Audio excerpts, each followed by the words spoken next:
I want to talk to you today about a problem that is at once deeply simple and almost impossibly difficult. It is the problem of coming home from Mars, not going to Mars. Going to Mars, in principle, is merely very hard. Coming home is something else entirely. It belongs to a different category of difficulty, the kind that does not yield to ambition or to money or even to cleverness, unless the cleverness is of an extraordinary and sustained kind. And I have spent a great deal of my life thinking about what problems belong in that second category. I believe this one does. Let me begin not with rockets or physics, but with a thought that I find rather illuminating. When you are standing on the surface of Mars and you look up at the sky, that pale butterscotch sky, thin as a whisper, you are looking up from the bottom of a gravity well. Not as deep as Earth's gravity well, to be sure. Mars is a smaller world. Its gravity pulls at you with roughly 38% of the force you feel at home. But here is the thing about gravity wells that people tend to forget. It does not matter how deep the well is if you have nothing to climb out with. And the question of what you bring to climb out with, that is where this entire enterprise begins to unravel. Let us talk about the physics first, because the physics is not negotiable. When we want to move a spacecraft from one orbit to another, from one planet to another, we speak of something called delta V. It is simply the change in velocity required to accomplish a maneuver. And what delta V costs you always is propellant mass. The relationship between the two is described by a beautifully merciless equation written down by a Russian schoolteacher named Konstantin Tsiolkovsky in 1903. His rocket equation tells you with cold arithmetic that the mass of propellant you need grows exponentially with the delta V you require. Exponentially, not linearly, not even quadratically. Exponentially. That single word contains within it most of the misery of interplanetary travel. A round trip to Mars, when you add up all the maneuvers, escaping Earth's gravity, transferring to Mars, entering Mars orbit, descending to the surface, ascending back off the surface, transferring back to Earth, and finally re-entering Earth's atmosphere, requires a total change in velocity somewhere in the neighborhood of 12 kilometers per second, 12,000 meters per second. To put that in perspective, a rifle bullet travels roughly 1 kilometer per second. We are asking a spacecraft carrying human beings to change its velocity by 12 times the speed of a rifle bullet, using nothing but the combustion of chemical fuels and the brute arithmetic of mass ratios. And here is where the gear ratio problem bites you. NASA engineers have a way of thinking about this that I find very honest. They ask for every kilogram of payload that a human crew needs to bring home from the surface of Mars. How much mass must you have sitting in low Earth orbit at the very beginning of the mission? The answer for a round-trip mission lasting somewhere between 800 and 1100 days is staggering. You are looking at a gear ratio, their word for it, that multiplies that single kilogram of homebound payload into dozens, sometimes hundreds of kilograms that must be launched from Earth. Every toothbrush, every gram of food, every instrument, every component of the return vehicle itself, all of it gets multiplied by this brutal ratio before it ever leaves our planet. Now, there are people who will tell you that this problem is solved or nearly solved by making propellant on Mars itself.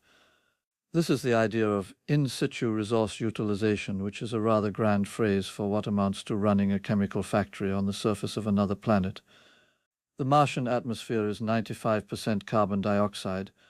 If you bring hydrogen with you, or if you can extract water from the Martian soil and split it, you can manufacture methane and liquid oxygen. You can, in principle, fill your return rocket's tanks without hauling all that propellant from Earth. It is a genuinely elegant idea, and I admire the people who developed it. But I want you to notice what this solution actually requires. It requires that you land an uncrewed propellant factory on Mars years before the crew arrives. It requires that this factory operate reliably, autonomously in a dust-laden, radiation-bathed, thermally extreme environment for perhaps 1 to 2 years, until the tanks are full. It requires cryogenic storage of liquid methane and liquid oxygen propellants that want to boil away, maintained at very low temperatures with zero leakage valves that, as the engineers themselves admit, did not yet exist. It requires that all of this equipment still be functional when the crew arrives, having survived global dust storms, ultraviolet radiation, temperature swings of over 100 degrees Celsius, and the simple passage of time in a place where we have never maintained anything. I have a deep respect for engineering optimism, The history of technology is, in many ways, a history of engineers solving problems that theorists declared insoluble. But there is a difference between optimism and wishful thinking, and I think it is worth sitting with the full weight of what this plan requires before we declare it solved. The Mars Ascent Vehicle, the rocket that will carry human beings off the surface, must remain operational and ready for launch for as long as 4 years after it first lands on Mars. 4 years of sitting in the Martian environment, accumulating dust, enduring radiation while valves hold their seals and propellants stay cold. As one of the engineers at NASA put it, think about how your outdoor furniture looks after sitting outside for a few years on Earth, where it gets considerably more protection than it would on Mars. That is not a trivial observation. Let us now speak about the timing, because this adds another layer of constraint that I find genuinely underappreciated. Earth and Mars are not always conveniently aligned for travel between them. The planets orbit the Sun at different speeds, and the geometry that makes a fuel-efficient journey possible, what is called a Hohmann transfer orbit, occurs only once every 26 months. If you miss that window, you wait. And the windows are not all equal, because Mars has an eccentric orbit. The energy required varies on a roughly 15-year cycle. Some windows are much more favorable than others. What this means for a return journey is that the crew, having arrived on Mars, must wait on the surface for approximately 500 days, roughly a year and a half, before the alignment is favorable enough for a fuel-efficient trip home. You cannot simply decide to leave when you are ready. The solar system does not consult your schedule. You are bound to the orbital mechanics of two worlds moving in their slow, indifferent dance around the Sun. And if anything goes wrong in that 500-day window, if the ascent vehicle is damaged, if a crew member becomes seriously ill, if the propellant plant fails, the options are extraordinarily limited. You cannot send a rescue mission in time. The next window is 26 months away, and a mission capable of helping you would take years to prepare. I have not yet mentioned the human body, and I should, because it is perhaps the most stubborn problem of all. We evolved on Earth. Every system in the human body was shaped by billions of years of adaptation to Earth's gravity, Earth's magnetic field, Earth's radiation environment. When you remove a person from that environment and place them in the microgravity of an interplanetary spacecraft, the body begins quite systematically to dismantle itself. The bones lose density at a rate of roughly 1 to 1.5% per month in the load-bearing skeleton. After a 6-month stay on the International Space Station, astronauts have lost between 6 and 9% of the bone density in their hips, losing in a single month what a postmenopausal woman loses in an entire year. And this loss is not fully reversible.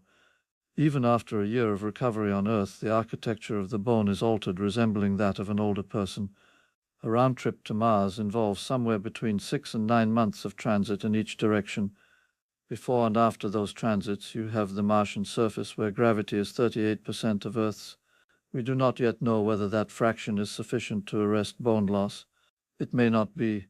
The muscles waste with similar ruthlessness. Without gravity demanding constant work from the postural muscles, they atrophy. Astronauts can lose up to 20% of their muscle mass in less than 2 weeks without countermeasures, even with 2 hours of daily exercise, which is what current space station crews must do. The deterioration is only slowed, not stopped. A Mars crew member who has spent 9 months in transit and 500 days on a low-gravity surface will arrive at the return journey in a body that is measurably and significantly weaker than the one that left Earth. They must then endure another 9 months of weightlessness before re-entering Earth's atmosphere, where they will experience forces their skeleton and musculature may no longer be adequate to withstand. Then there is radiation. Beyond Earth's protective magnetic field, in the open interplanetary medium, human beings are exposed to 2 sources of energetic radiation: galactic cosmic rays, which stream in from outside the solar system and are essentially impossible to shield against without impractical amounts of shielding mass, and solar particle events, eruptions from the Sun, that can deliver acute, potentially lethal doses in a matter of hours, with very little warning. NASA estimated in 2017 that a human Mars mission lasting 3 years would expose the crew to the equivalent of roughly 3,600 chest X-rays worth of radiation. The increased cancer risk is substantial and real. The central nervous system affects cognitive impairment, changes in behavior and memory, are an area of active concern in the research literature, and shielding against galactic cosmic rays requires such enormous mass that it is, with current propulsion technology, simply not feasible. I want to pause here and make a distinction that I think matters. I am not saying that human beings will never return from Mars. I am not in the business of declaring things permanently impossible. History has made fools of people who do that too confidently. What I am saying is that every proposed solution to the problem of returning from Mars depends on a chain of technologies, each of which must work flawlessly, in sequence, without the possibility of repair or replacement from Earth, in an environment we have never sustained hardware in for more than a few years. The chain has many links, and the weakest link determines the strength of the whole. Consider again the Ascent Vehicle. It must launch a crew off an alien planet, something that has never been done. Not once in the entire history of spaceflight has a rocket been launched from the surface of another world carrying human beings. We have sent robotic landers, yes. We have even imagined small sample return vehicles that would carry a few 100 grams of rock, but a vehicle large enough to carry people, with life support, with the fuel either brought from Earth or manufactured on site, on a planet whose dust can penetrate seals, whose dust storms can last for months and encircle the entire globe, whose atmosphere is so thin that aerodynamic stabilization during ascent behaves differently from anything in our terrestrial experience. This is a first-of-its-kind engineering achievement of tremendous scope. And it must work the first time. There is no test flight with people aboard. The crew will board this vehicle, which has been sitting on the Martian surface for years, and they will light the engines, and either it will work or it will not. The contingency plans, such as they are not reassuring. If the vehicle fails to reach orbit, there is no backup. The transit vehicle waiting in Mars orbit cannot descend to the surface to retrieve them. It is not designed for that, and it does not have the propellant. The crew would be stranded on Mars with whatever supplies remained, waiting for a rescue that would take years to organize and might never arrive. I do not raise these scenarios to be bleak. I raise them because I think intellectual honesty requires us to look at difficult problems directly, without the comfortable gloss of enthusiasm. The history of spaceflight contains its share of disasters that resulted from exactly the failure mode I am describing, a chain of dependencies in which each element was assumed to work and one did not. The Challenger and Columbia disasters were, at their hearts, failures of that kind, and those missions were operating in low Earth orbit, where rescue was at least conceivable, where the environment was well understood, where the hardware had been tested extensively. Now let me say something about the Martian dust, because I think it deserves separate attention. Martian dust is extraordinary stuff. It is fine particle sizes measured in micrometers, electrostatically charged, pervasive and chemically reactive in ways we are still characterizing. It coats solar panels and reduces their output. It infiltrates seals and bearings and optical surfaces. It carries perchlorates, oxidizing compounds that are toxic to human biology at sufficient concentrations. In 2018, a global dust storm on Mars darkened the sky so thoroughly that it killed the Opportunity rover by starving its solar panels of sunlight. The storm persisted for months. A human crew caught in such a storm while their propellant factory is still filling its tanks, or while the ascent vehicle is being prepared, would face a cascading series of problems that would test every contingency plan simultaneously. Global dust storms on Mars occur on average roughly 3 times per Mars decade. They are not predictable in advance with sufficient certainty to plan around. They can grow from local events to planet-encircling storms in a matter of Martian days. The crew would be unable to launch during a major storm. The window that the orbital mechanics requires them to use for the return journey does not pause for weather. And yet I find myself drawn back again and again to what I consider the deepest problem. It is not the rockets, it is not the dust, it is not even the radiation, though that is serious. The deepest problem is simply this: the round trip requires that everything works. Not most things, everything in an environment that actively destroys equipment. Over a time span of years, with communication delays to Earth of up to 24 minutes each way, meaning that any crisis must be resolved by the crew themselves in real time, without consultation with the experts who designed and built their systems. The speed of light is not merely a physical constant in this context. It is a statement about the fundamental isolation of people on Mars. There are those who argue that a one-way mission would solve many of these problems, that colonists committed to living on Mars permanently need not concern themselves with the return journey at all. I understand the argument. I find it logically coherent in a certain narrow sense, but I think it changes the nature of the enterprise in a way that we should be clear-eyed about. A mission from which you cannot return is not an act of exploration in the tradition of those who sailed into unknown seas hoping to come home with knowledge. It is something closer to a permanent exile. The explorers who crossed oceans in wooden ships planned to return. The absence of a credible return option is not merely a technical detail. It is a statement about the kind of civilization we wish to be. I believe that what is needed before we send human beings to Mars is either a fundamental advance in propulsion, something that reduces the mass penalty of the return journey by perhaps an order of magnitude, or a robotic infrastructure so mature and reliable that the surface of Mars becomes, in a meaningful sense, a place where human beings can count on the tools that will bring them home. Neither of those conditions exists today. The first would require propulsion physics that we have not yet demonstrated at scale, nuclear thermal propulsion perhaps, which I have thought about for much of my professional life and which would meaningfully reduce transit times and delta-v requirements. The second would require decades of robotic precursor missions and in-situ manufacturing at a level of reliability we have not achieved. I want to be clear that I do not think human beings should not go to Mars. I think the exploration of other worlds is one of the few genuinely long-term projects that the human species can undertake, one that will outlast any particular civilization or political system.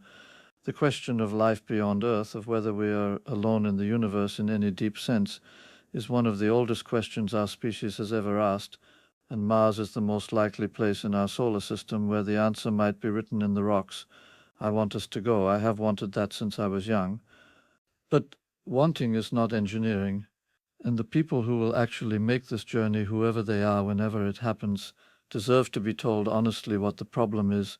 They deserve to know that the return is not a solved problem, that it is not a question of sufficient political will or sufficient funding, but a question of specific technical capabilities that we do not yet possess in reliable form.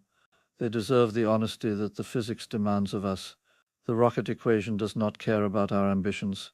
Orbital mechanics does not make exceptions for courage. The human body did not evolve for deep space.